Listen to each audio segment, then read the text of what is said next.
హరి ఓం. ఇవాళ స్థూల దేహము, సూక్ష్మదేహము, కారణదేహము ఈ 3 దేహాల గురించి తెలుసుకుందాం. స్థూల దేహం అంటే కళ్ళకు కనిపించే ఈ దేహము. ఇది పంచమహాభూతాలతో తయారైబడింది. మళ్ళీ అది పంచమహాభూతాల్లో కలిసిపోతుంది. దీన్నే స్థూల దేహము అంటారు. దీనికి పుట్టుక ఉంటుంది, పెరుగుదల ఉంటుంది, మృత్యువు ఉంటుంది. ఇది అశాశ్వతం, ఇది మారుతూ ఉంటుంది. రెండవది సూక్ష్మదేహము. సూక్ష్మదేహం అంటే మనస్సు, బుద్ధి, చిత్తము, అహంకారము. అంటే మన లోపల జరుగుతున్న మానసిక అలలు, అదంతా సూక్ష్మ శరీరం. ఇది కాకుండా ఈ రెండింటికి కారణమైనది అంటే ఈ స్థూల దేహానికి, ఈ సూక్ష్మ దేహానికి కారణం అయినది ఇంకొక దేహము. దానినే కారణదేహము అంటారు.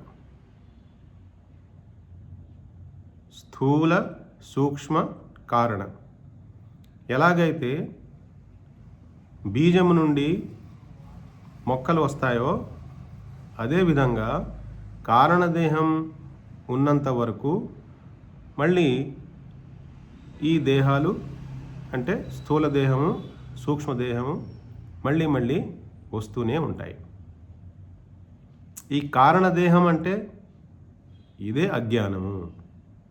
కారణదేహం అంటేనే అజ్ఞానము. కారణదేహం అంటేనే మనం ఎవరమో తెలుసుకోవడానికి ప్రయత్నించకుండా కేవలం స్థూల, సూక్ష్మ దేహాల్ని మాత్రమే రకరకాలుగా అమర్చుకుని దాంతో జీవితంలో ఏదో శాశ్వతమైనటువంటి ఆనందం పొందుదామని ప్రయత్నిస్తున్నాం. అది జరిగే పని కాదు. కాబట్టి కారణదేహం అనేది అదేంటి? ఆ కారణదేహానికి అతీతంగా ఉన్నది ఆత్మతత్వము. ఈ ఆత్మకి చావు లేదు, పుట్టుక లేదు. ఈ ఆత్మయే బ్రహ్మము. ఎప్పటి వరకు అయితే మనం ఈ మూడింటిని దాటి మన ఆత్మస్వరూపాన్ని తెలుసుకోమో, ఈ ఆత్మయే బ్రహ్మమని తెలుసుకోమో, మనకి ఈ చావు పుట్టుకలు ఇలాగే కంటిన్యూ అవుతూ ఉంటాయి. నేను దేహమును అనుకోవడం సంపూర్ణమైనటువంటి అజ్ఞానం. నేను జీవుడను అనుకోవడం సగం జ్ఞానం.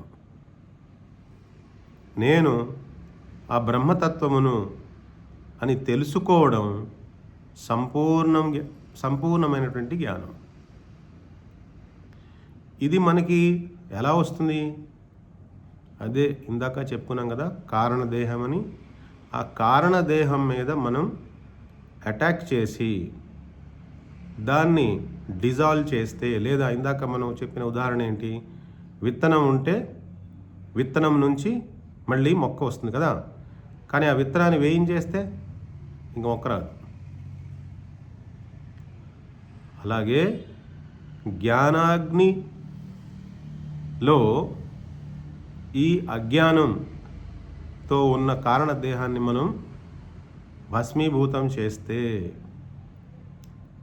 అప్పుడు కానీ మనం మన ఇంటికి చేరుకోము. హరి ఓం.